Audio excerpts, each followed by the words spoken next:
baseball is America's pastime sport, but this pastime is becoming more and more dangerous for youth players. A 2015 Journal of Arthroscopy report found that a third of all of the ulnar collateral ligament surgeries, better known as Tommy John, are done on youth pitchers. One of those pitchers was Kyle Kowalski.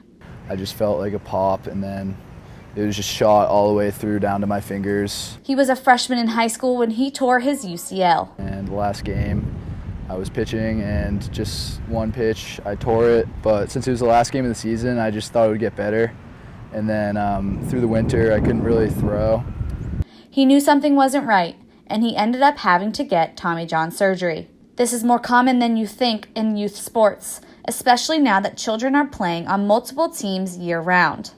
This constant wear and tear eventually catches up to them. If you play year-round baseball, right, and you're pitching year-round, your body never has a chance to rest. And as a young athlete, that's when your body's rebuilding. You know, when you sleep, that's when your body rebuilds. It's not when you're, out here working out. That's when you're breaking things down. You get stronger with the mixture. Dr. Paul Gardner is a chiropractor who works on professional athletes and a father who coaches his son's Little League baseball team. Gardner's son told his dad that his elbow was sore, and after having an MRI done, they found out he almost tore his growth plate, which could have resulted in him needing Tommy John surgery. That is the ulnar collateral ligament, and they have growth plates that attach there. So they call it, it's actually called Little Leaguer's elbow. Okay. So, and it's a big deal because if they keep pitching on it, they're pulling it further and further away for damage in the future.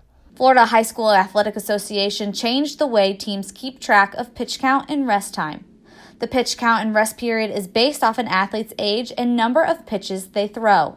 Even though the FHSAA has a pitch count policy, not all leagues do. In the Babe Ruth League that Gardner's son plays in, the pitch count is based off of how many innings a pitcher is throwing.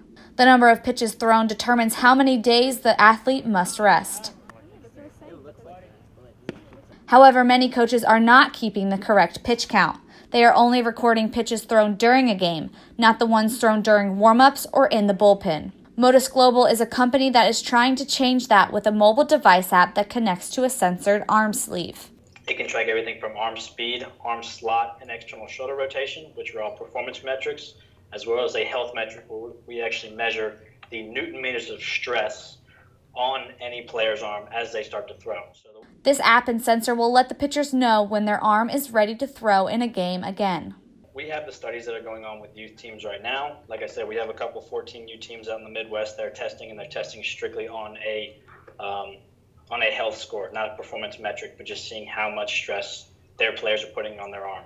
Even though the technology is here, there's still an issue with coaches communicating to one another to make sure they're protecting their players. The pain these athletes are feeling is not something to take lightly. Technology like Modus Global can change the way youth pitchers are trained and rested, but everyone has to be willing to follow the training procedures. Lauren Cavassini, WUFT Sports.